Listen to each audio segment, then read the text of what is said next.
Hello, चलो start करते हैं हम लोग अभी नेक्स्ट चैप्टर प्राइसिंग डिसीजन। ठीक है, चलो फटाफट से चैप्टर को भी खत्म कर लेंगे। चलो स्टार्ट करते हैं इलस्ट्रेशन नंबर 1 से। इलस्ट्रेशन नंबर 1 हमारा लर्निंग का क्वेश्चन। ठीक है, चलो इलस्ट्रेशन नंबर 1 क्या बोलता है? Bosch limited has developed a special product. Details are as follows. ठीक है, the product will have a life of 5000 life cycle of 5000 मतलब पूरे लाइफ साइकिल में प्रोडक्ट 5000 यूनिट्स बनाने वाला है। It is estimated that market can absorb first 4500 units at 64 rupees. मतलब market can observe मतलब मार्केट में इतना माल बिक सकता है 4500 एट रुपीज 64। ठीक है, उसके बाद हमको प्राइस क्या करना पड़ेगा? कम करना पड़ेगा। And the product will enter into the declining stage of life cycle product life cycle. तो क्या करना पड़ेगा? प्रोडक्ट का प्राइस कम करना पड़ेगा। ठीक है, the company estimate the following cost structure. Direct labour cost बोल रहा है 6 रुपीज लगता है पर आवर का, एंड वेरिएबल कॉस्ट लगता है 90 रुपीज पर यूनिट का।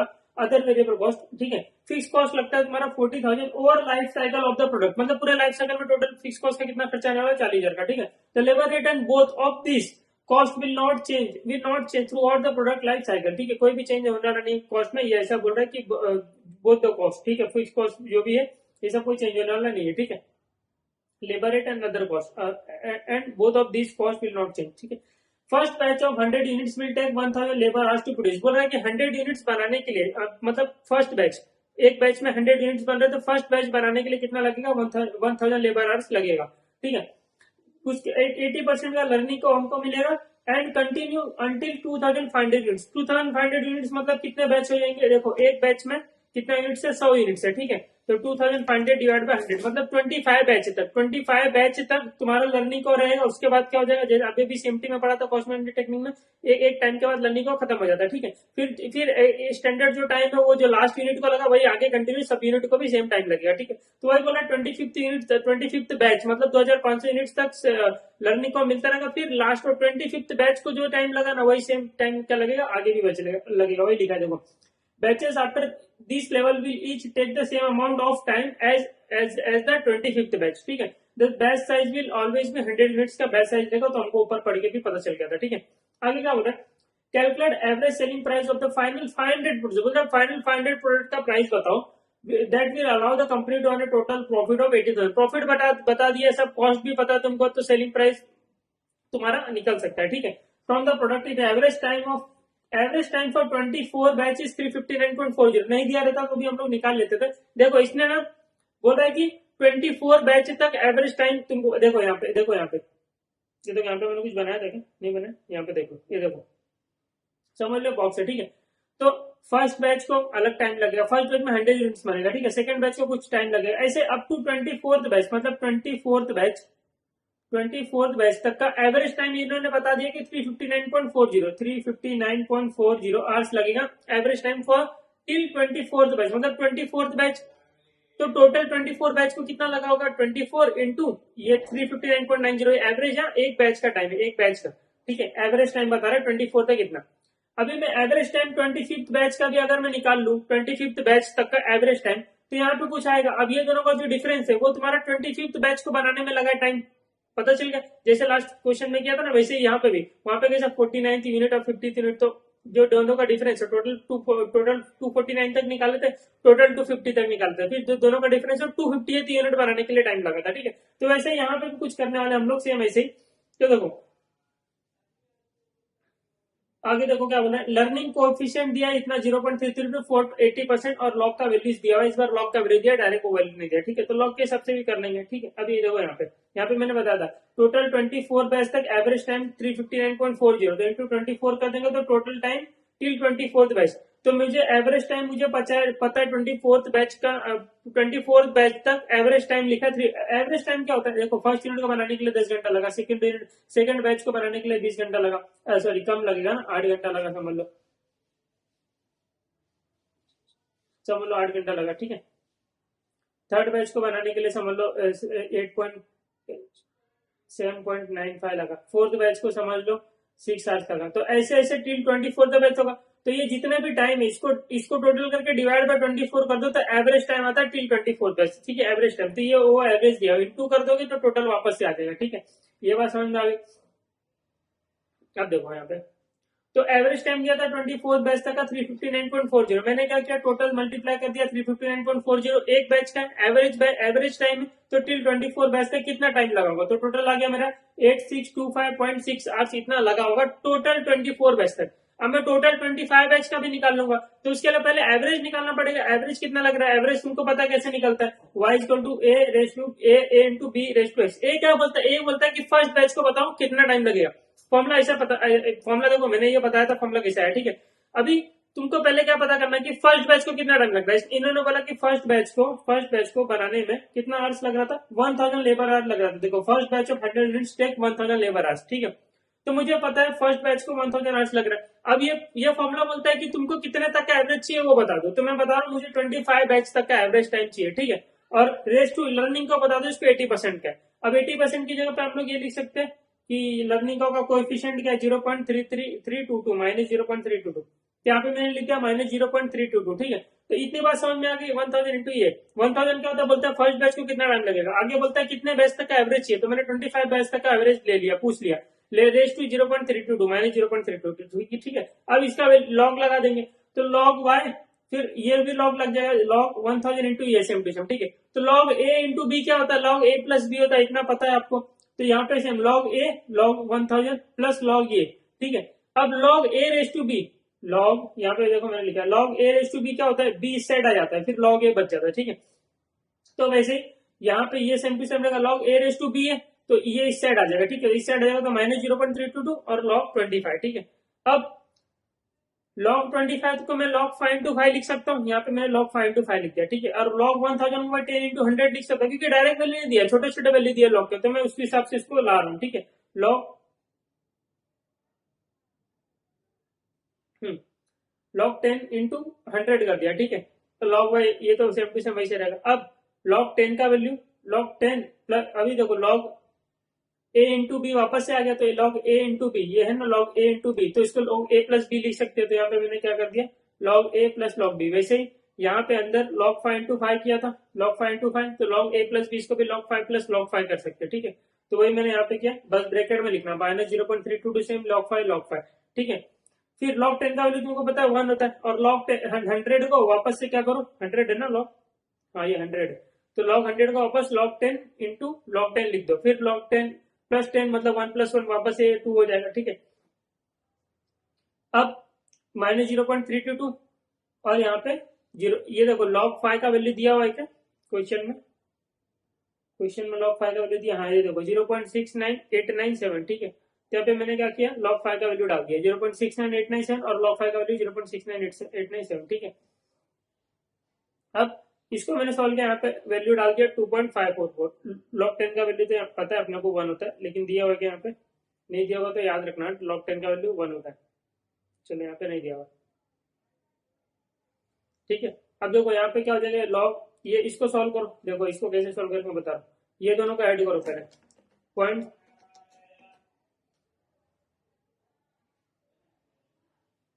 0.6987 प्लस 0.69897, 0.69897 प्लस 0.69897, फिर ये आगे मल्टीप्लाई इंटू 0.322, ठीक है, ये आ गया। फिर अभी क्या करोगे, ये लॉग 10 क्या हो जाएगा, लॉग 10 प्लस लॉग 10 मतलब 3 हो जाएगा टोटल। ये 1 तो ही आगे, ये 1 ये भी 1 क्या वैल्यू, ठीक है 3 हो जाएगा, तो इसको 3 से माइनस कर दो, प्लस 3, तो 2.5498633 ये वैल्यू आ गई, ठीक है। देखो कैसे करोगे, ये टोटल 3 हो जाएगा ना, लॉग 10 इसको वापस से लॉग ए प्लस लॉग बी करोगे, तो लॉग 10 प्लस लॉग 10, तो लॉग 10 1 होता है, तो 1 प्लस 1 और पहले से आगे एक 1 है, ठीक है। तो इन शॉर्ट ये है ना, लॉग कितना है, तो लॉग तुम्हारा 1000 है ना, लॉग 10 का वैल्यू 1 होता है, ठीक है। 10 इंटू 10 इंटू 10 कितना होगा 1000, तो log 10 plus log 10 plus log 10 मतलब 3 आएगा वैल्यू। तो यहाँ पे 3 डायरेक्ट भी लिख सकते थे, मैंने ऐसे इतना लंबा करा, ठीक है 3 लिख सकते हो, ठीक है डायरेक्ट। अब इसको सॉल्व करके लॉग वाई का वैल्यू इतना आ गया, ठीक है। अब यहाँ से लॉग हटाना, मुझे वाई का वैल्यू चाहिए, लॉग वाई का वैल्यू छोटे थोड़े ना चाहिए, वो तो एंटी लॉग ले लूंगा लॉग हटाने के लिए। तो मैंने यहाँ पे एंटी लॉग ले लिया, anti log of log Y, और यहाँ पे भी एंटी लॉग लगाना पड़ेगा, ठीक है। एंटी लॉग 2.5498633 इसका वैल्यू दिया रहेगा एग्जाम में, टेंशन मत लो। एंटी लॉग 2.54 9863 देखो यहाँ पे दिया हुआ है, ठीक है। कितना 354.70, यहाँ पे मैंने डायरेक्ट लिख दिया एंटी लॉग ऑफ दिस 354.70 और एंटी लॉग ऑफ 5, तो यहाँ पे y बचेगा क्योंकि एंटी लॉग ले लिया और लॉग हटाने के लिए तो एंटी लॉग लिया था। अब ये y का वैल्यू आ गया। अब total hours for 25th batch कैसे निकलेगा, ये एवरेज आर्स है ना टिल 25th बैच, तो इंटू 25 कर दोगे तो टोटल 25 बैच का वैल्यू आ जाएगा 8867, ठीक है। अब देखो यहाँ पे मैंने बताया था 24 तक का तुमको पता है, 24 तक का पता है, 25 तक का ये टोटल भी तुमको पता है, टोटल 25 बैच तक का वैल्यू कितना है और टोटल 24 का ही पता है। तो ये टोटल में से ये टोटल को हटा दोगे तो ये जो बचेगा 25th बैच को बनाने के लिए कितना टाइम लगा, तो total time taken for 25 batch यहाँ पे अभी निकाला गर्मा गर्म 8867.5 और total time taken for 24 batch till 24 batch total time कितना लगा, तो हमने ऊपर सबसे पहले वही निकाला था, तो ये आ गया 8625.6, ठीक है। तो 8625.6 तो दोनों को माइनस करोगे तो पता चलेगा 25th बैच को बनाने के लिए कितना टाइम लगा और that time will take for until last batch, ठीक है। लास्ट बैच तक भी यही टाइम लग गया। पर्टिकुलर 25th बैच को बनाने के लिए 241.99 लगा, ठीक है। तो from 26th batch till 50th batch, till 50 मतलब टोटल 5000 यूनिट है ना, तो 50 बैच बनेंगे, एक बैच में 100 यूनिट है, तो 26 से 50 बैच तक सब टाइम यही लगेगा 241.9, ठीक है। तो अब फॉर 5000 यूनिट्स टोटल आवर्स कितने लगेंगे, तो देखो 1 to 25 तुमको पता है कि 25 बैच तक का टोटल तो हमने यहाँ पे निकाला 8867.5, ठीक है। और 26 to 50 कितना लगेगा 241.9 हर एक बैच को लगने वाला है, ठीक है। जो 25th बैच को जो बनाने का टाइम लगा था वही तुम्हारे आगे 25 बैच को भी लगेगा, ठीक है, टिल 50। तो आगे का 25 बैच जो है वो 241.9 आवर्स के हिसाब से चलेंगे, तो टोटल आवर्स हो जाएगा 6047। तो दोनों का ऐड कर दो टोटल 5000 यूनिट्स का मतलब टोटल 50 बैचों का टाइम आ जाएगा 14915 आवर्स, ठीक है। टोटल 50 बैच का टाइम आ जाएगा 14915 आवर्स, ठीक है। अब मैं कॉस्ट निकाल सकता हूँ, तो बोला था एक आवर का लेबर कॉस्ट कितना लगता है, क्वेश्चन में दिया था 6 रुपीज पर आवर लगता है, ठीक है। तो देखो टोटल आवर्स 14915 इंटू 6, तो टोटल डायरेक्ट लेबर आवर्स आ जाएगा, ठीक है। और वेरिएबल कॉस्ट बोला था 19 रुपीज पर यूनिट, 5000 यूनिट बना रहे तो 95,000, ठीक है। फिक्स कॉस्ट 40,000 का दिया हुआ, तो टोटल कॉस्ट कितना हो गया 80,000 का इनको क्या चाहिए, प्रॉफिट चाहिए, 80,000 का इनको प्रॉफिट चाहिए। तो मेरा इतना इतना क्या होना चाहिए टोटल सेलिंग प्राइस, टोटल मेरा इतना सेलिंग प्राइस होना चाहिए 304। देखो मेरा टोटल कॉस्ट इतना है 224,490 और मुझे प्रॉफिट 80,000 कमाना है, तो मुझे इतना टोटल माल बेचना पड़ेगा 3,04,490, उसमें से इतना कॉस्ट हट जाएगा तो 80,000 का प्रॉफिट आ जाएगा, ठीक है। अब मुझे पता है कि 4,500 यूनिट 64 रुपीज में बिकेंगे, मतलब टोटल सेलिंग इतना का होगा 2,88,000 का इतना सेलिंग होगा 4,500 यूनिट से। तो जो बच गया रेस्ट टोटल सेलिंग कितना करना था 3,04,490 का इतना सेलिंग करना था टोटल। 4,500 यूनिट बेच के 64 पे कितना सेलिंग हो गया 2,88,000, तो जो बच गया मतलब 16,490, ये टोटल 500 यूनिट टोटल इतना तुमको लाके देने चाहिए 16,490, तो वो कौन से प्राइस पे जाएंगे 500 यूनिट बेच के 16,490 का सेलिंग प्राइस लेके आना है, ठीक है। टोटल सेल्स वैल्यू इतना लेके आना है, तो एक यूनिट कितने में बिकेगा, तो डिवाइड बाय 500 कर दो तो 32.98, तो एक यूनिट बिकेगा तुम्हारा 32.98 पे।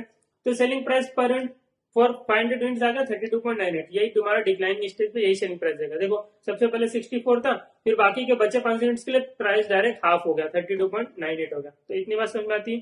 कुछ था नहीं क्वेश्चन में, थोड़ा दिमाग वाला क्वेश्चन था, इसमें सिंपल सा था, तुमको पूछा था कि बचे हुए 500 यूनिट्स का सेलिंग प्राइस बताओ, ठीक है, और 4,500 यूनिट्स का सेलिंग प्राइस पता था। अब देखो मुझे क्या करना है, पहले तो मुझे लेबर आवर्स पता करना है, तब मुझे टोटल कॉस्ट पता चलेगा। तो लेबर आवर्स मैंने कैसे पता किया कि 24 बैच का एवरेज दिया होता, तो मुझे 25 बैच का एवरेज निकालना पड़ेगा, तो सो दैट मुझे टोटल 25 बैच का पता चल गया आवर्स कितना लगेंगे। कभी भी देखो तुमको ये लर्निंग का क्वेश्चन में ये तो दिमाग लगाना ही पड़ेगा, क्यों देखो सिंपल सी बात है, एक टाइम आके लर्निंग का खत्म हो जाता है, फिर ये लोग बोलते हैं कि जो लास्ट यूनिट को बनाने के लिए या लास्ट बैच को बनाने के लिए जो टाइम लगा वही आगे कंटिन्यू रहेगा।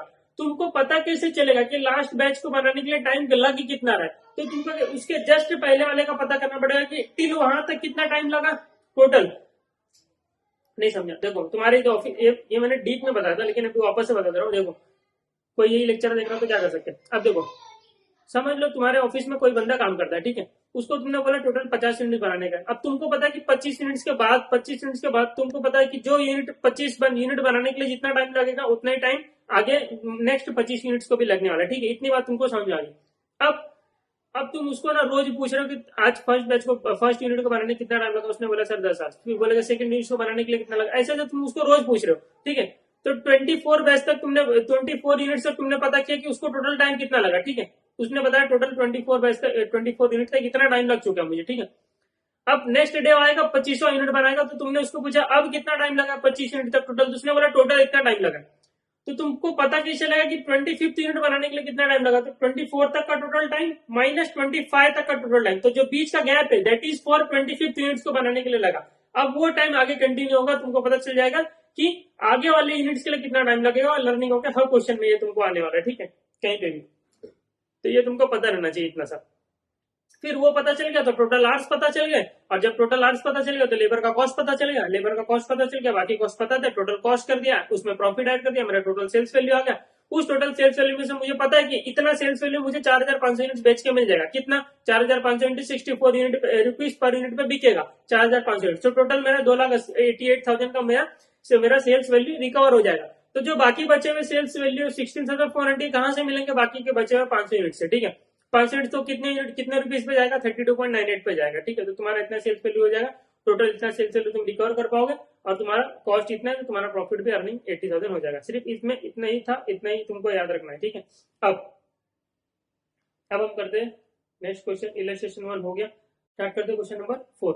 चलो, the budgeted cost divided number 4 है, ठीक है। The budgeted cost data of a product manufactured by Ajay limited is furnished as below. क्या बोला, बजटेड यूनिट्स कितना प्रोड्यूस करेंगे, 2 लाख यूनिट्स प्रोड्यूस करेंगे। वेरिएबल कॉस्ट कितना 30 रुपया लगने का पर यूनिट, फिक्स कॉस्ट दिया 16 रुपये, 16 लाख का, ठीक है। It is propose to adopt cost plus pricing, cost के ऊपर प्रॉफिट मारेंगे लोग, ठीक है। With a markup of 25% on full budgeted cost. अगर नहीं लिखा भी होता तो भी मैं समझ जाता कॉस्ट प्लस प्रॉफिट मतलब कॉस्ट के ऊपर प्रॉफिट मारने वाले। Pricing approach with markup of 25%, अच्छा ये दिया रहना चाहिए 25% ऑन, क्या बता सेलिंग प्राइस के ऊपर भी हो सकता है, ऐसा भी हो सकता है, ठीक है।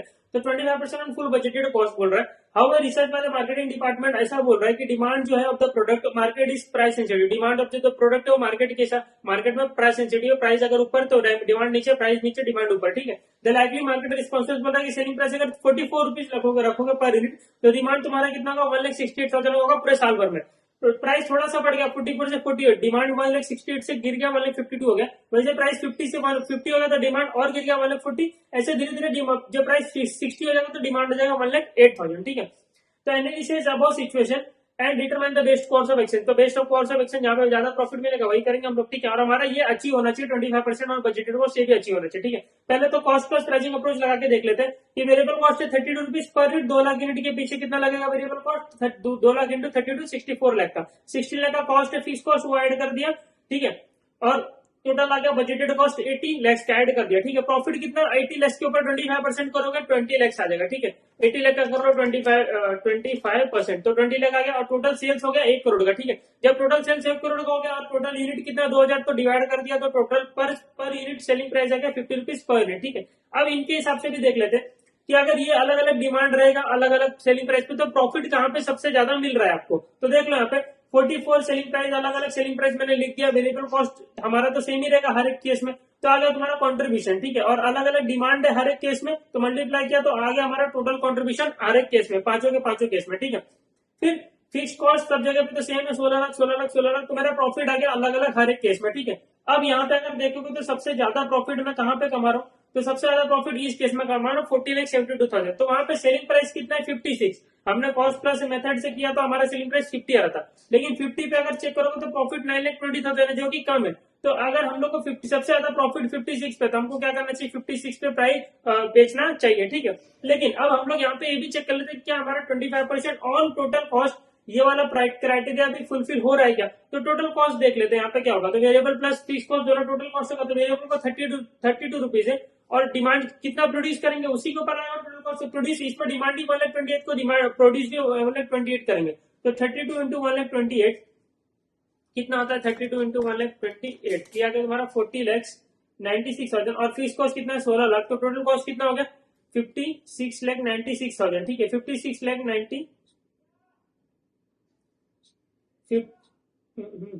16 लाख, ठीक है। तो 56,96,000 का टोटल कॉस्ट हो गया, प्रॉफिट कितना हुआ 14,72,000, तो 14,72,000 कितना कितना परसेंट है 5696 का, ठीक है, इंटू 100 कर दो, तो 14.72 डिवाइड बाय 56.96 इंटू 100, ये आ गया 25.84%, तो मेरा 25 मेरा प्रॉफिट कितना होना चाहिए था 25%, ठीक है, मेरा तो है तो यहाँ पे 25.84%, तो ज्यादा ही है। ठीक है, तो मुझे क्या करना चाहिए, 56 पे बेचना चाहिए, ना कि 50 पे बेचना चाहिए, क्योंकि इस पे प्रॉफिट कम आ रहा है। ठीक है, तो वही ये लोग ने भी यहाँ पे लिखा होगा, कहाँ पे है कुछ आंसर लिखा होगा, ये देखो यहाँ पे टारगेट टेकिंग, ये देखो 25.84%, 56 रुपीज पे आ रहा है। ठीक है, मतलब 28 तुमको प्रोड्यूस करना चाहिए। ठीक है, यहाँ पे देखो, यहाँ पे लिखा है calculation and analysis into account the company should perform produce and sell 1,28,000 at 56 पे। इस पे कंपनी ना कि अपना 25% का मार्कअप भी अचीव करेगा, जब ज्यादा कॉन्ट्रीब्यूशन भी कमा पाएगा। ठीक है, ये company wants to uphold its proposed pricing approach with the budgeted quantity, it should try to reduce the variable cost। अगर कंपनी का ऐसा है कि नहीं मुझे इतने पे बेचने गए, तो इनको अपना वेरिएबल कॉस्ट कम करना चाहिए। ठीक है, कि अपना कॉस्ट प्राइसिंग अप्रोच ही अच्छा है, इस पे बेचना है तो उनको अपना कॉस्ट कम करना चाहिए, तो प्रॉफिट ज्यादा हो। ठीक है, तो ये हो गया खत्म क्वेश्चन नंबर 4।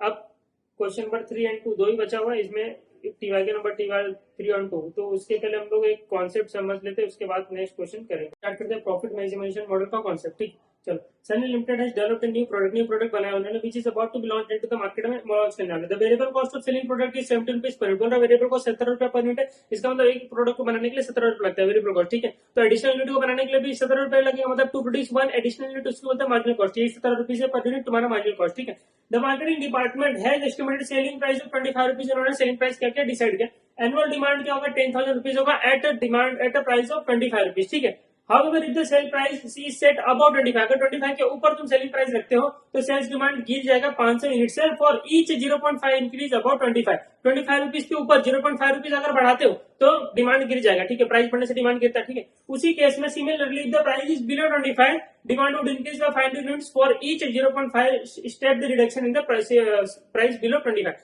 तो 25 के नीचे देखो, 25 के नीचे अगर करते हो, 25 के नीचे करते हो मतलब 24.5 मतलब 50 पैसा नीचे कर दिया तो डिमांड 10,000 से 10,500 हो जाएगा, बढ़ जाएगा 500 यूनिट से। ठीक है, इतनी बात समझ में आ गई। और 25 से अगर बढ़ा दिया जो 25.50 तो प्राइस डिमांड क्या हो जाएगा, गिर जाएगा 9,500 हो जाएगा। ठीक है, इतनी बात समझ में आ गई। तो मुझे इतना पता चला कि रुपीज 0.5 ऊपर नीचे करने से डिमांड 500 यूनिट से ऊपर नीचे होता है। ठीक है, तो मुझे ना कभी भी एक यूनिट का पता करना रहता है, इसी को बोलते हैं स्लोप, इसी को बोलते हैं बी। ठीक है, कि एक यूनिट के लिए कितना प्राइस ऊपर नीचे हो रहा है। ठीक है, तो मुझे डायरेक्ट पता कर, मैं सब कुछ पता कर सकता हूँ, मुझे बस एक यूनिट के लिए बता दो। ठीक है, तो देखो 50 पैसा ऊपर नीचे करने पे 500 का डिमांड ऊपर नीचे होता है। मुझे बताओ एक यूनिट ऊपर नीचे, एक यूनिट के लिए कितना प्राइस ऊपर नीचे करना पड़ेगा, तो क्रॉस मल्टीप्लाई कर दिया तो पता चले 0.001 पैसा। तो 0.001 पैसा अगर तुम कम करते हो तो एक यूनिट बढ़ जाता है, 0.001 पैसा बढ़ा देते हो तो एक यूनिट गिर जाता है। समझ में आ गई इतनी बात। ठीक है, तो देखो 25 रुपए पे डिमांड 10,000 है, 25.5 पे डिमांड देखो प्राइस बढ़ा है 0.5 से, तो डिमांड क्या हो जाएगा 2,500 यूनिट से गिर जाएगा 9,500 होगा। ठीक है, फिर और प्राइस बढ़ा दिया 26 कर दिया तो डिमांड हो गया 9,000, फिर 26 से 26.5 कर दिया, तो ऐसा ऊपर नीचे होता रहेगा। ठीक है, अब मुझे एक बात बताओ कि ऐसा कौन सा प्राइस होगा जिसपे डिमांड नील रहेगा, जिसपे डिमांड नील रहेगा। ठीक है, मुझे एक बात बताओ, देखो 25 रुपए पे, देखो यहाँ पे 25 रुपए पे डिमांड है 10,000 का। ठीक है, डिमांड है 10,000 का, मुझे ये पूरा डिमांड जीरो कर देना, नील करना। ठीक है, मतलब इतने पूरे के पूरे यूनिट खत्म हो जाना चाहिए। ठीक है, तो देखो इतना मुझे पता चला था यहाँ पे, एक यूनिट का डिमांड अगर तुमको गिराना है ना तो 0.01 पैसा बढ़ा दो, एक यूनिट का डिमांड बढ़ाना है तो 0.01 पैसा गिरा दो। इतना अरे तुमको ये समझ में आता है कि नहीं, 500 रुपया अगर 500 का यूनिट बढ़ाना है तो 50 पैसा कम करो। इतनी बात समझ में आती, तो ये भी तो समझ में आना चाहिए कि एक यूनिट के लिए कितना होगा। ठीक है, 500 यूनिट से कर लो। ठीक है, 500 यूनिट का डिमांड गिराना है, एक यूनिट के लिए अच्छा रहता है ना, मेरे को टोटल डिमांड कितना गिराना है मैं मल्टीप्लाई कर दूंगा, खत्म हो जाएगी बात। तो ये तो समझो ना, एक यूनिट का डिमांड मुझे गिराना है, मुझे टोटल डिमांड 10,000 का गिराना है, वो छोड़ो, मुझे एक यूनिट का डिमांड अगर गिराना है तो प्राइस को बढ़ाना पड़ेगा कितना, 0.001 पैसा से। ठीक है, 0.001 पैसा से प्राइस बढ़ाना पड़ेगा। मुझे 10,000 यूनिट का डिमांड गिराना है तो एक यूनिट के लिए 0.001 पैसा बढ़ाओ, तो 10,000 के लिए कितना बढ़ाना पड़ेगा, इंटू 0.001 कर दो, तो कितना रुपीज मुझे बढ़ाना पड़ेगा, 10,000 इंटू 0.001, ये आ गया 10 रुपया। तो 10 रुपया बढ़ा दो तुम्हारा डिमांड जीरो हो जाएगा। ठीक है, तो किसमें 10 रुपया बढ़ा दो, अरे 25 से डिमांड करना है ना, 25 रुपए पे डिमांड 10,000 है ना, तो 10,000 से डिमांड गिराना है, 10,000 से डिमांड पूरा जीरो कर देना है, तो 25 में और 10 रुपया ऐड कर दो, 35 कर दो, प्राइस तुम्हारा डिमांड नील हो जाएगा। इसी को बोलते हैं A, the price at which demand is zero, the price at which demand is zero, इसी को बोलते हैं ए। ठीक है, ये फॉर्मूला तुम्हारा यहाँ पे मैं बता रहा हूँ इससे कैसे निकलता है। तो 35 रुपीज में डिमांड इज नील। ठीक है, कैसे देखो ना, प्राइस धीरे धीरे बढ़ा। देखो तुमको प्रूफ करता हूं, देखो कैसे प्रूफ करता हूं। देखो यहाँ पर 25 रुपए पे डिमांड 10,000 है, ठीक है, और 50 पैसा बढ़ा दो, 25.50 कर दो, तो 50 पैसा बढ़ाने पे डिमांड क्या हो जाता है, डिमांड 500 से गिरता है, 9,500 हो गया। और 50 पैसा बढ़ा दो, 26 कर दो तो 9,000 हो जाएगा, और 50 पैसा बढ़ा दो 26.5, ये हो जाएगा 8,500। तो ये गिराना है मुझे पूरा जीरो तक, तो ऐसे ऐसे प्राइस बढ़ाते जाओ 50 पैसा। तो मैंने डायरेक्ट पता चल गया कितना प्राइस बढ़ाने का, तो मैंने डायरेक्ट इसके लिए तो एक का निकाला कि एक यूनिट के लिए 0.001 प्राइस बढ़ाओ, तो मुझे तो पूरा पता चल गया पूरा 10,000 यूनिट का डिमांड खत्म करना है, साफ करना है। तो 0.001 मल्टीप्लाई कर दिया, तो प्राइस मुझे 10 रुपए से बढ़ाना है, ठीक है। इतनी बात समझ में आ गई। अब देखो ये अब प्राइस निकल के आ गया, ठीक है। अब मुझे एक बात बताओ, इतना पता चल गया 25 रुपए पे डिमांड इज नील, इतना पता चल गया 25 रुपए पे डिमांड इज नील, ठीक है। अब मैं आपको बोल रहा हूँ कि मुझे ना 500 यूनिट्स बेचना है, मुझे डिमांड अपना जीरो से ना 500 यूनिट्स करना है।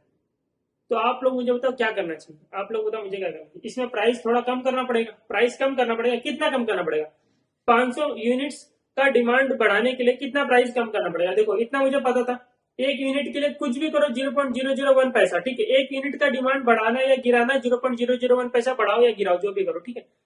500 यूनिट्स का डिमांड बढ़ाना है, तो 500 यूनिट्स का डिमांड बढ़ाना तो कितना प्राइस ऊपर नीचे करना पड़ेगा। तो 500 इंटू 0.001, 500 इंटू 0.001, ये कितना आता है, ये तुम्हारा 50 पैसे आएगा ना, 0.5 पैसा। इसी से तो हम लोग यहाँ पे आए थे। तो 0.5, अब मुझे क्या करना है, 500 यूनिट्स का डिमांड बढ़ाना है, ठीक है। 0 से 50, 500 यूनिट्स का डिमांड बढ़ाना है, तो 35 से क्या करूंगा, प्राइस थोड़ा कम करूंगा। कितना प्राइस कम करूंगा, 0.5, मतलब -0.5 करूंगा, -0.5 करूंगा, ठीक है। इतनी बात समझ आ रही है ना, -0.5 करूंगा, तो आ गया 34.5। ये डी पे बताया, लेकिन अभी यहाँ पे बताना बहुत जरूरी है। 34.5, ठीक है, 34.5 किया तो डिमांड हो गया 500 यूनिट, ठीक है। ये जो तुमने किया ना यहाँ पे, ये जो तुमने किया ना, ये प्राइस निकालने के लिए गया, 34.5 निकाला प्राइस 500 यूनिट्स के लिए। ये प्राइस अच्छा मुझे बता दो कैसे निकाला तुमने। 35 में से 0.5 को माइनस किया, यही किया ना तुमने। 35 रुपीज में से 0.5 को माइनस किया, यही किया ना, कुछ और किया क्या, नहीं, यही किया ना। 35 रुपीज में से 0. तो मैं बोला था ये 35 में से 0.5 को जो माइनस किया, तो 0.5 ये आया कहां से था, ये 0.5 तुमको कैसे पता चला कि 35 में से 0.5 माइनस करना है।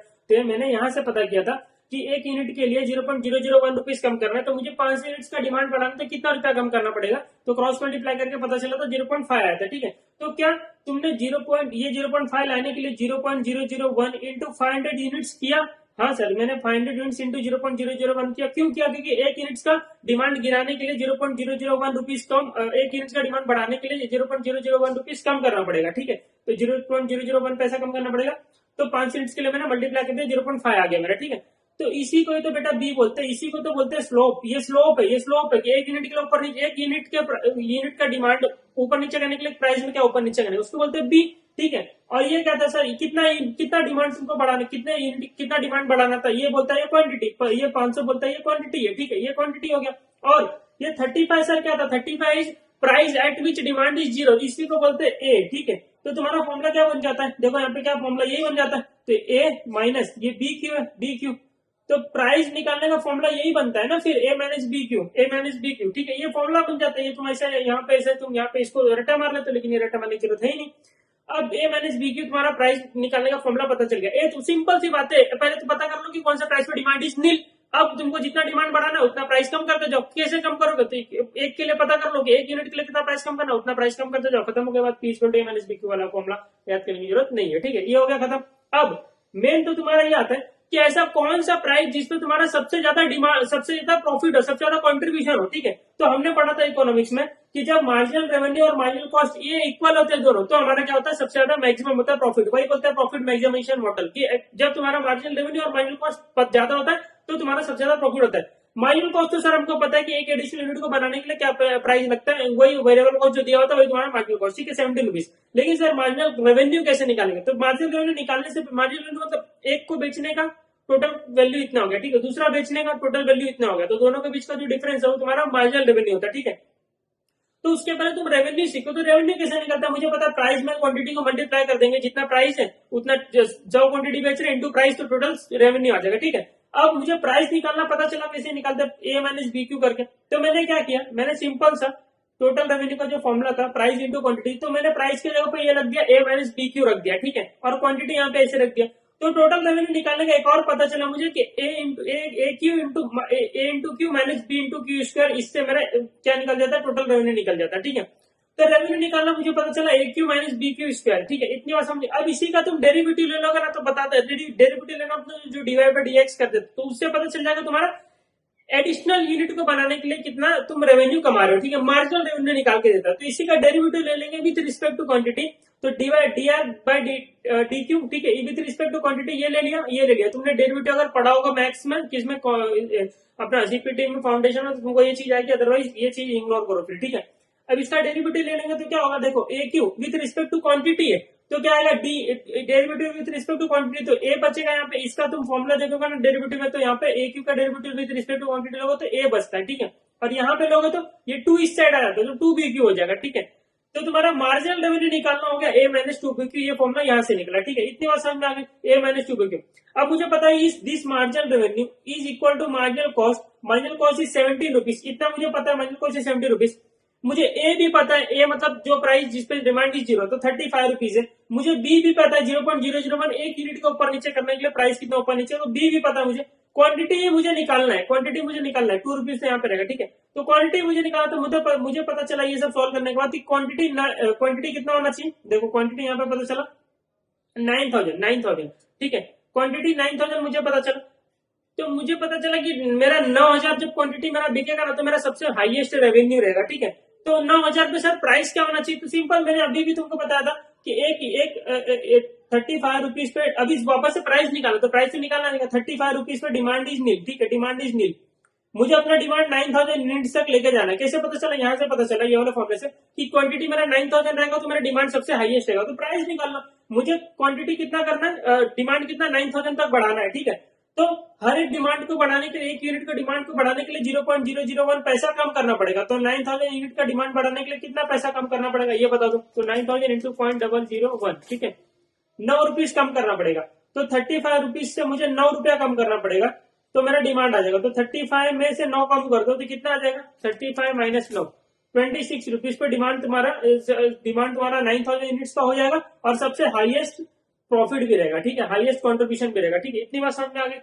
अब जब ये बात समझ में आ गई मुझे यही तो आंसर निकालना था कि कौन से पे सबसे ज्यादा प्रॉफिट होगा। तो ये लोग ने पूछा था ना, ये लोग यहाँ पे determine the price should maximise Sunny limited profit in the next year. तो मुझे पता चला 26 के प्राइस पे सबसे ज्यादा रहेगा मेरा क्या डिमांड कॉन्ट्रीब्यूशन रहेगा। ठीक है, अब ये लोग ने तो ट्रायल एरर मेथड लगाया कि 25 में पहले 0.5 कम किया, फिर 0.5 कम किया, फिर यहाँ बढ़ाना चालू कर दिया। तो देखो 26 के प्राइस पे सबसे ज्यादा इनका कॉन्ट्रीब्यूशन 81,000, बाकी सब में देखो 80,000 है, 78, 77, 80, यहाँ पे 80, मतलब सबसे ज्यादा 26 पे। तो ये लोग ने ट्रायल, मुझे कैसे सपना आएगा कि यहाँ से प्राइस कम किया, यहाँ से आप बढ़ाना चालू कर दो, यहाँ से आप बढ़ाना चालू, ये सपना आएगा मुझे, एग्जाम में नहीं आएगा ना। तो ये सपना ना आए इसके लिए तुम क्या करोगे, इस तरीके से तुम करोगे ताकि तुमको पता चल जाए कि कौन से यूनिट पे कितना प्राइस होना चाहिए, और उस प्राइस पे तुम्हारा सबसे ज्यादा हाईएस्ट कॉन्ट्रीब्यूशन रहेगा। तो तुम ऐसे निकालोगे। ठीक है, मुझे सिंपल पहले यूनिट पता करना रहेगा कि यूनिट कितना है। तो यूनिट पता करने के लिए तुम क्या करोगे, यूनिट पता है marginal revenue equal to marginal cost होता है। ठीक है,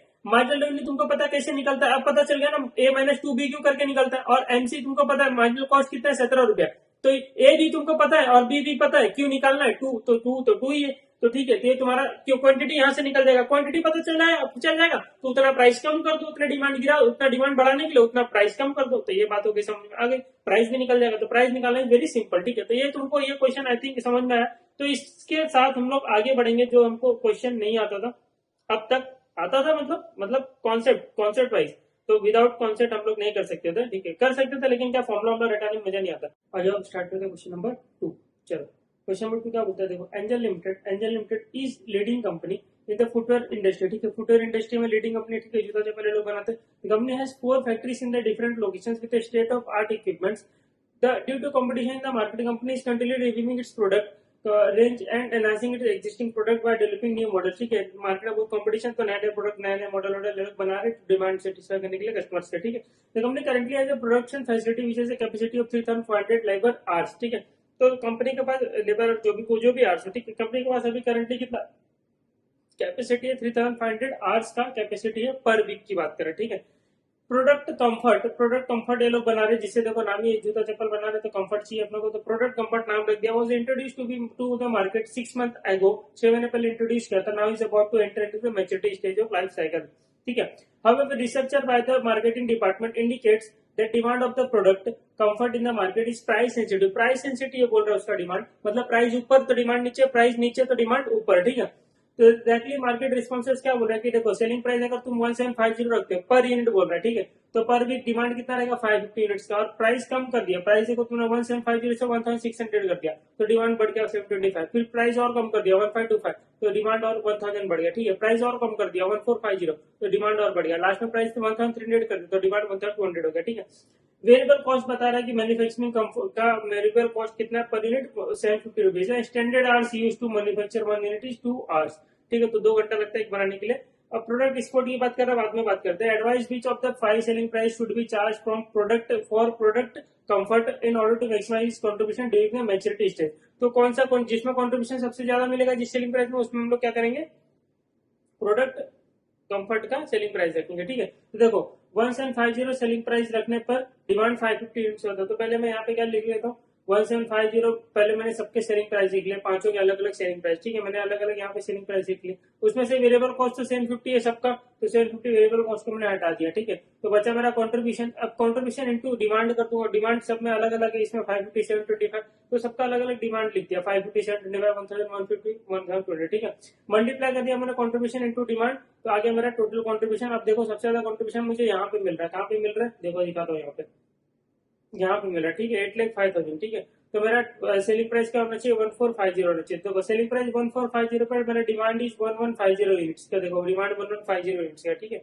अब मुझे एक बात बताओ 1150 यूनिट्स, एक यूनिट बनाने के लिए कितना टाइम लगता है, 2 घंटा लगता है, तो 1150 यूनिट्स बनाने के लिए कितना लगेगा 2300 आवर्स लगेंगे। मेरे पास टोटल आवर्स कितना अवेलेबल है एक वीक में, एक वीक का डिमांड था ना, एक वीक का डिमांड है, तो टोटल आवर्स मेरे पास एक वीक में 3500 आवर्स है, ठीक है। तो 3500 आवर्स में से 2300 आवर्स हट गए, तो मेरे पास रिमेनिंग आवर्स कितने बचे 1200 आवर्स मेरे पास बच गए हैं, ठीक है। अब आते हैं प्रोडक्ट एक्सपोर्ट के बारे में, तो यहाँ पे ये लोग ने पूछा था, पहला क्वेश्चन हो गया कि एडवाइस करो कौन सा सेलिंग प्राइस हम लोग को यूज करना चाहिए, तो हमने बताया 1450 this selling price should B use, मतलब 1450 ये सेलिंग प्राइस रखना चाहिए, डिमांड 1150 होगा, सबसे ज्यादा कंट्रीब्यूशन इसी केस में। अब आगे बढ़ते हैं, तो आगे ये लोग क्या बोल रहे हैं, product sports was introduced to the market 2 months ago, 2 महीने पहले उसको मार्केट में इंट्रोड्यूस किया। Using a penetration pricing use किया। पेनिट्रेशन प्राइसिंग मतलब कि पहले प्राइस रखेंगे स्लो, फिर धीरे धीरे मतलब कम, उसके बाद धीरे धीरे प्राइस को बढ़ाएंगे, ठीक है। पेनिट्रेशन यूज किया, जैसे मार्केट डिमांड हो जाएगा, अपना मार्केट में नाम हो जाएगा, उसके बाद धीरे धीरे प्राइस को बढ़ा देंगे, ठीक है।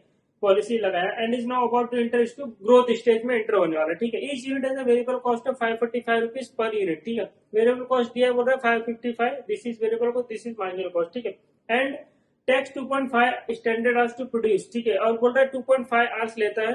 अब मुझे एक बात बताओ, मेरे पास ये प्रोडक्ट कंफर्ट बनाने के बाद मेरे पास आवर्स कितने बचे 1200 आवर्स ही मेरे पास बचे, तो ये बोल रहा है एक यूनिट बनाने के लिए 2.5 आवर्स लगता है, ठीक है। देखो यहाँ पे बोल रहा है ना, इस प्रोडक्ट स्पोर्ट को बनाने के लिए 2.5 आवर्स लगता है पर यूनिट, ठीक है। मेरे पास आवर्स कितने अवेलेबल 1200 आवर्स अवेलेबल है, तो मुझे पता कितने यूनिट बन जाएंगे 1200 डिवाइड बाय 2.5, तो मुझे पता है 480 यूनिट्स ही बन पाएंगे, ठीक है। तो यहाँ पे मैंने निकाला भी है कि प्रोडक्ट स्पोर्ट्स का मैं 480 यूनिट बना पाऊंगा, 480 यूनिट्स ही बना पाऊंगा, ठीक है।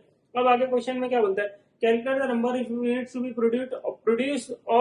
produced of product exports in order to utilize all the spare capacity, तो all the spare capacity में spare capacity बचा ही था 1200, टोटल 1500 में 2300 तो आवर्स इस पे यूज हो गए प्रोडक्ट कंफर्ट बनाने के लिए, तो स्पेयर कैपेसिटी 1020 आवर्स बचा, उसको मैंने बना लिया, 2.5 आवर्स लगता है एक यूनिट को, तो 480 यूनिट्स, ठीक है, 480 यूनिट्स बच गया, बनेगा प्रोडक्ट कंफर्ट का। तो पहला क्वेश्चन हो गया योर आंसर अब वन सेलिंग प्राइस, और क्या बोल रहा है and the selling price per unit of product export during the growth stage, बोल रहा है सेलिंग प्राइस निकालो। तो मुझे एक बात बता, प्राइस निकालना तो आप लोग का आता है, अभी भी मैंने बताया था कि पहले तो एक ही वैल्यू निकालो कि ऐसा प्राइस जिसपे तुम्हारा डिमांड इज नील, ठीक है, ऐसा प्राइस जिसपे डिमांड इज नील, फिर उसके बाद हम लोग प्लस माइनस कर लेते। तो आ जाओ आगे देखते, कुछ ऐसा इन्फॉर्मेशन दिया है क्या ये लोग ने, तो आ जाओ यहाँ पे दिया हुआ है मार्केट रिसर्च। देखो ये अपने पास यूनिट तो पता चल गया, A-2B की और फॉर्मूला नहीं लगा, क्यों, क्योंकि यूनिट तो पता चल गया हमको कि 480 यूनिट्स बेच रहे हैं। अब 480 यूनिट्स बेचना है तो उतना ही डिमांड रखना है, 480 यूनिट से ज्यादा डिमांड रख भी नहीं सकते क्योंकि उससे ज्यादा प्रोड्यूस भी नहीं कर सकते, तो 480 यूनिट्स के लिए हमको सेलिंग प्राइस निकालना, इतनी बात उनको समझ में आनी चाहिए, ठीक है। अब आ जाए यहाँ पे market research indicated that there is a linear relationship between its selling price and the number of units. ठीक है, समझ में आता है माइनस बीक्यू जो बोल रहा है। At the selling price of 1000 per unit demand is expected to be 1000 units per week बोल रहा है। देखो यहाँ पे ध्यान से देखो 1000 यूनिट, देखो मैंने प्राइस क्या बोला, प्राइस अगर 1000 यूनिट रखता हूँ प्राइस, तो मेरा डिमांड जो है यहाँ पे देखो ध्यान से देखो, ओ ध्यान से देखो, डिमांड 1000 यूनिट्स का होगा। ठीक है, देखो इस इधर पे बोला गया है लोग में कि at a price of selling price of 1000 per unit demand is expected to be 1000 units per week. ठीक है, पर वीक डिमांड 1000 होगा। आगे क्या बोल रहे हैं, फॉर एवरी, देखो यहाँ पे ध्यान से देखो, for every 100 increase in selling price, 100 रुपए से सेलिंग प्राइस अगर हम बढ़ा देते हैं तो demand will be reduce by 200 units, demand will be reduce by 200 units and every 200 decrease in selling price demand will increase by 200 units. ठीक है, इतने बात समझ में आ गया, मेरे को भी समझ में आ गया। देखो 100 रुपया ऊपर नीचे करने पे, 100 रुपया ऊपर नीचे करने पे कितना रुपया, 100 रुपया है ना, कहाँ पे लिखा है, हाँ 100 रुपीज ऊपर नीचे करने पे डिमांड 200 यूनिट से ऊपर नीचे होता है, तो 200 यूनिट मेरा ऊपर नीचे होता है। ठीक है, मेरे को 1 यूनिट का पता करना, बाकी सब क्या तेल लगाने। तो 1 यूनिट के ऊपर नीचे करने के लिए कितना रुपीज में ऊपर नीचे करूँ बताओ, तो 200 डिवाइड बाय 100 मतलब 2 रुपीज। अगर मैं 2 रुपीज ऊपर नीचे करता हूँ तो 1 यूनिट ऊपर नीचे होता है। ठीक है, अब मैं पहले तो फाइंड करूंगा ऐसा सेलिंग प्राइस जिसपे डिमांड इज नील, जिसपे डिमांड इज नील। तो अभी 1000 का डिमांड है, अभी 1000 का डिमांड है। ठीक है, मैं 2 तरीका बताता हूँ इसको सॉल्व करने का। पहला तरीका ये देखो, अभी डिमांड 1000 है। ठीक है, तो मेरे को क्या करना है, सिंपल देखो, मेरे को डिमांड ना 480 तक लाने का। ठीक है, इतनी बात समझ में, क्यों 480 लाना है सर, क्योंकि मुझे मेरे पास 480 यूनिट्स ही है प्रोड्यूस करने के लिए और सेल करने के लिए, 480 यूनिट्स है। ठीक है, तो मेरे को डिमांड कम करना है, कितना कम करना है, 1000 से 480 करना है। ठीक है, फर्स्ट तरीका बता रहा हूँ, मेरे को डिमांड 1000 से 480 करना है। तो कितना डिमांड कम करना है, 520 यूनिट्स का डिमांड कम करना है। ठीक है, 520 यूनिट्स का डिमांड कम करना है। 1 यूनिट का डिमांड करने के लिए प्राइस कितना बढ़ाने का, देखो डिमांड कम करना मतलब प्राइस बढ़ा दो तो डिमांड ऑटोमेटिक कम हो जाएगा। तो 1 यूनिट के लिए मैंने यहाँ पे निकाला 2 रुपए से प्राइस बढ़ा दो। ठीक है, एक सॉरी 2 रुपए नहीं, 0.5, सॉरी यहाँ पे मैंने गलती कर दी, 0.5 आएगा। ठीक है, देखो ना, क्रॉस मल्टीप्लाई करो ना, 1 यूनिट 100 रुपया ऊपर नीचे होता है तो डिमांड 200 यूनिट से ऊपर नीचे होता है, तो 1 यूनिट के लिए कितना, तो क्रॉस मल्टीप्लाई से होगा ना, 1/2 तो 0.5 रुपीज ऊपर नीचे करने पे डिमांड तुम्हारा 1 यूनिट ऊपर नीचे होता है। ठीक है, मुझे ना 520 का डिमांड कम करना है, 520 का डिमांड कम करना मतलब 1 यूनिट के लिए 0.5, तो 520 यूनिट्स के लिए कितना प्राइस बढ़ाना पड़ेगा, 520 इंटू 0.5, तुमको 260 रुपया क्या करना पड़ेगा, बढ़ाना पड़ेगा। कहाँ से, यहीं से 1000 से बढ़ाना पड़ेगा। तो 1000 में देखो, 1000 में अगर मैं 0.5 बढ़ाता हूँ तो 1 यूनिट ऊपर नीचे होगा। सिंपल सी बात है ना, 100 रुपया, देखो 100 रुपया बढ़ाने में 200 यूनिट ऊपर नीचे होता है, तो अगर मैं 100 रुपया बढ़ाता हूँ तो डिमांड कितना हो जाएगा, 1000 और कम हो जाएगा ना, 200 यूनिट से कम हो जाएगा, 800 हो जाएगा। ठीक है, फिर और 100 रुपया बढ़ाता हूँ तो डिमांड 100 रुपया बढ़ाता हूँ मतलब 1100 कर दिया, फिर 1200 कर दिया तो डिमांड अब 600 हो जाएगा, फिर 1300 कर दिया तो डिमांड 400 हो जाएगा। लेकिन मुझे 400 नहीं, मुझे 480 चाहिए, तो मुझे पता चल गया। तो ऐसे ऐसे करूंगा तो 500 पीस डिमांड कम करना, यूनिट कम करना, 1 यूनिट के लिए 0.5 रुपीज ऊपर नीचे करो तो टोटल 260 रुपीज ऊपर करो, तो 1260 is your price at which 480 demand will occur. ठीक है, तो 480 डिमांड तुम्हारा होगा, तो 1260 क्या मेरा प्राइस आया था, यहाँ पे मेरा आया था प्राइस 1260, देखो 1260 पर डिमांड इज 480। ठीक है, ये लोग का भी आया है क्या, ये लोग का भी आया 1260, देखो 1260 पर प्राइस तुम्हारा डिमांड 480। ठीक है, अब देखो मैं आपको ना दूसरा तरीका बताता हूँ। दूसरा तरीका ये बोलता है मेरा, देखो मैं इसको भी हटा दूं कि नहीं हटा दूं, नहीं हटाऊं, चलो देख लो यहाँ पे, देख लो, देखो यहाँ पे देख लो, देखो यहाँ पे देखो 1000 रुपीज पे डिमांड इज, ये दूसरा तरीका बता रहा हूँ ताकि कुछ अलग आए ना तो आप लोग कर लो। डिमांड इज 0, ठीक है, डिमांड इज 0, ठीक है, सॉरी डिमांड इज 1000 रुपीज पे डिमांड इज 1000। मुझे पता है 0.5 रुपीज में अगर बढ़ा दूं तो डिमांड मेरा 1 यूनिट से नीचे गिर जाएगा। ठीक है, तो मुझे पूरा 1000 का डिमांड तो पहले खत्म कर दो, तो पूरा 1000 का डिमांड कम करने के लिए कितना रुपीज बढ़ाना पड़ेगा, 1000 इंटू 0.5 मतलब 500 रुपया बढ़ा दो। ठीक है, तो 1000 में प्लस 500 कर दो, मतलब प्राइस 1500 कर दो, तो डिमांड तुम्हारा 0 हो जाएगा। ठीक है, नील हो जाएगा। तो नील डिमांड मतलब ये जो प्राइस है दिस इज ए 1500। ठीक है, इतनी बात समझ में आ गई। अब मुझे यहाँ से मेरा डिमांड ना 0 से ना 480 तक लेके जाना है, 480 तक लेके जाना मतलब डिमांड 480 से बढ़ाना है, 480 से बढ़ाना है, तो एक यूनिट के लिए 0.5 रुपीज कम करना पड़ेगा। तो 480 यूनिट्स के लिए डिमांड कितना कम करना पड़ेगा, मतलब प्राइस कितना कम करना पड़ेगा, 480 इंटू 0.5 तुमको 240 रुपीज कम करना पड़ेगा। ठीक है, ₹240 तुमको कम करना पड़ेगा, तुम्हारे प्राइस में ₹240 कम करना पड़ेगा। तो 1500 में -240 कर दो, ठीक है। 1500 तुम्हारा ए, तो 1500 -240 कर दो, तो ये आ गया तुम्हारा 1260। यही तो अपना आंसर आएगा। तो 1260 पे क्या है, मेरा डिमांड कितना हो जाएगा, 480 यूनिट्स का हो जाएगा। हाँ हो जाएगा। अब देखो 1260 आया कैसे, 1500 में से 240 मैंने माइनस कर दिया, ठीक है। ये आ गया प्राइस मेरा 1260। 1500 क्या है तुम्हारा ए है। 240 आया कैसे, 240 ये कैसे आया मुझे बताओ। 240 यहाँ पे कैसे आया, ये ऐसे है ना 480 इंटू 0.5। तो 480 क्या था तुम्हारा, 480 यूनिट्स था। तो ये क्यू था यूनिट्स, और ये क्या था 0.5 बी। तो ए माइनस बी क्यू, ये तुम्हारा फॉर्मूला बन गया ए माइनस बी क्यू वाला। समझ में आ गया कि ठीक, घूम फिर के तुम यहाँ पे आ जाओगे, ठीक है। तो दिस क्वेश्चन इज डन। ये पूछा था तुमको, देखो यहाँ पे पूछा था ना, सेलिंग प्राइस बता दो, तो हमने सेलिंग प्राइस बता दिया, ठीक है। Penetration skim price strategy during the अभी एथनिक एथनिक एथनिक निकाल रहा है। क्या बोल रहा है, ethnic is currently being developed and which is about to be launch in the market, ठीक है। मार्केट में लॉन्च होने वाला। This is highly innovative designer product which the company believes that it will have revolutionary impact on the market and consumer behaviour. Revolution impact, the company has decided to use market skimming approach to price, ठीक है। Marketing skimming लगाने वाले तो ठीक है ना, इनका highly innovative है, फिर रिसर्च एंड डेवलपमेंट में ज्यादा से ज्यादा खर्चा किए, तो ये स्कीमिंग लगा सकते हैं, ठीक है। तो यहाँ पे आप लोग बोल सकते हैं कि यस स्कीमिंग प्राइसिंग ये लोग अप्लाई कर सकते हैं। और स्कीमिंग प्राइसिंग स्टार्टिंग में हाई प्राइस रहता है, ताकि अपना डेवलपमेंट रिसर्च डेवलपमेंट पैसा पहले रिकवर कर ले, जिसका प्राइस धीरे धीरे करके नीचे हो जाता है, ठीक है। तो वो आप लोग यहाँ पे बता सकते हो।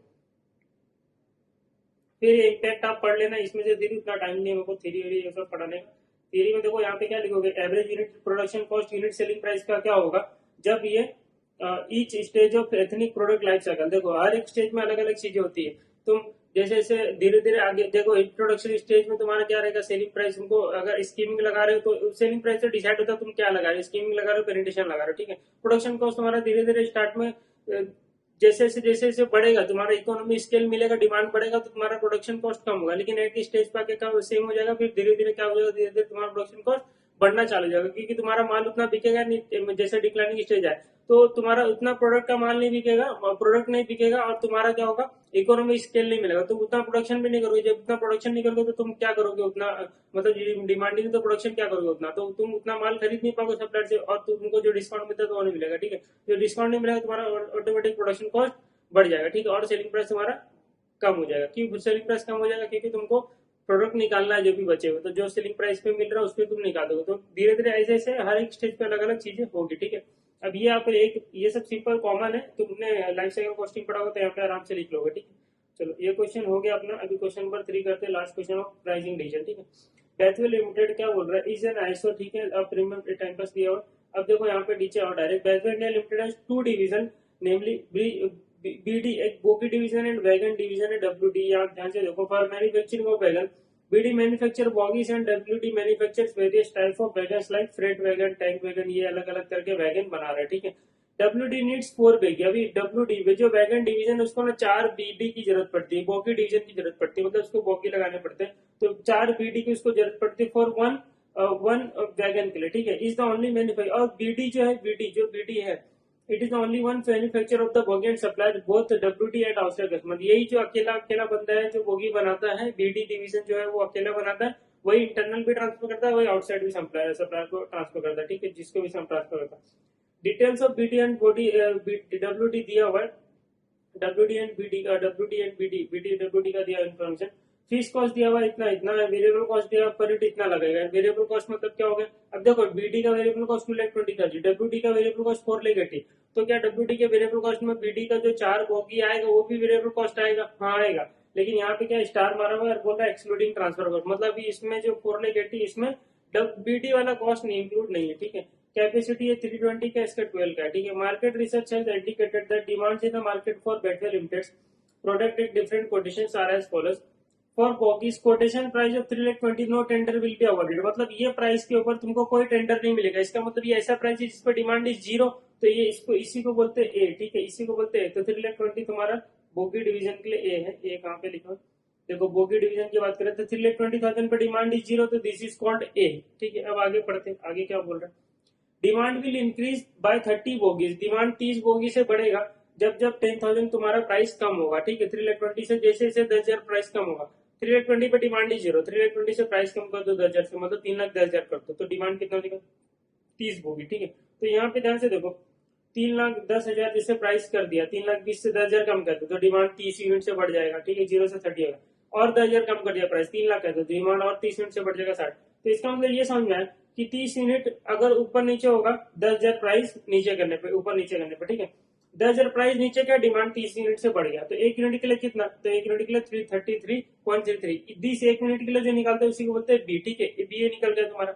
अब आ जाओ नेक्स्ट क्या बोल रहे हैं, फॉर वैगन, वैगन के लिए क्या इन्फॉर्मेशन दिया, 17,10,000 रुपए no tender will be awarded, तो वैगन की बात करते हैं, आ जाओ यहाँ पे 17,10,000 रुपए डिमांड इज नील, ठीक है। अब आगे आ जाओ क्या बोल रहा है, for a wagon will increase by 2 wagon, but the demand for wagon will increase by 2 wagon with every 50,000 reduction in the unit quotation price below 17,10,000।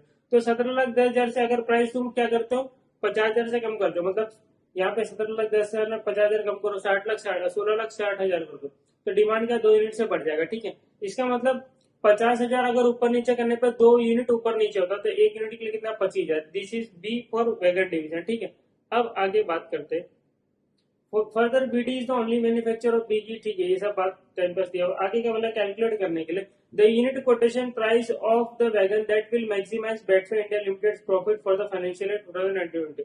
मतलब प्राइस निकालो वैगन डिवीजन का, वैगन डिवीजन का प्राइस निकालना है, ठीक है। तो वैगन डिवीजन का प्राइस निकालने का पहले ये तो पता करना पड़ेगा कि वैगन डिवीजन का माल कितना बिकेगा, मतलब यूनिट निकालना पड़ेगा। अब यूनिट तुमको पता कैसे निकालते हैं, मार्जिन रेवेन्यू जब मार्जिन कॉस्ट होगा इक्वल होगा उस पर तुम्हारा प्रॉफिट सबसे ज्यादा मैक्सिमम होगा। प्रॉफिट मैक्सिमाइजेशन की बात किया ना, ये तो यहाँ पे बोला ना, maximize Batfair limited profit for the financial year. तो मुझे एक बात बताओ, वैकेंट डिवीजन अगर मैं बात बताऊं तो मुझे ये तुमको पता होगा marginal revenue equal to marginal cost होगा, तो तुम्हारा क्या होगा सबसे ज्यादा प्रॉफिट होगा, ठीक है। अब मार्जिनल रेवेन्यू मैंने बताया था कैसे निकलता है, A-2B करके निकलता है तुम्हारा मार्जिनल रेवेन्यू, ठीक है। अब मार्जिनल कॉस्ट, मार्जिनल कॉस्ट तुमको पता है कि वैकेंट डिवीजन का कितना है, वैकेंट डिवीजन का मार्जिनल कॉस्ट कितना है, चलो आ जाओ यहाँ पे देख लो, 4 लेगेटिव वैकेंट डिवीजन का मार्जिनल कॉस्ट। अभी इसमें ट्रांसफर कॉस्ट इंक्लूड नहीं है, तो ऐसा मान लो कि जो 2,20,000 है उसी पे ये ट्रांसफर कर रहा है, ठीक है। अभी तक पीटी का प्राइसिंग नहीं निकला है, तो ये मान के चलेंगे कि 2,20,000 जो है उसका वेरिएबल कॉस्ट वही उसी पे वो ट्रांसफर कर रहा है।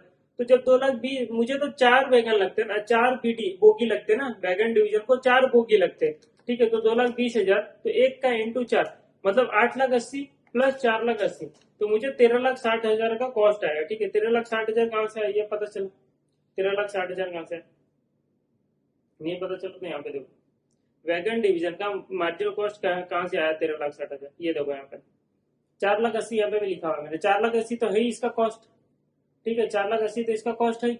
और मुझे एक वैगन बनाने के लिए 4 बोगी लगता है, देखो WD नीड्स 4 बोगी, और एक बोगी का दाम कितना 2,20,000 वेरिएबल कॉस्ट है, ठीक है। तो यहाँ पे 2,20,000 इंटू 4 तो 8,80,000 और ऐड जाएगा 13,60,000 इसका वेरिएबल कॉस्ट, ठीक है। ये इंपॉर्टेंट पॉइंट था, ये ध्यान रखना था। तो marginal revenue equal to marginal cost होता है, तो A-2B equal to 13,60,000, this is marginal cost, ठीक है। अब क्या ए मुझे पता है, हाँ पता है, वैगन डिवीजन की बात कर रहा है, तो ए मुझे पता है वैगन डिवीजन का कि 17,10,000 रुपए डिमांड कुछ नहीं होगा, दिस इज कॉल्ड ए मुझे पता चल गया, ठीक है।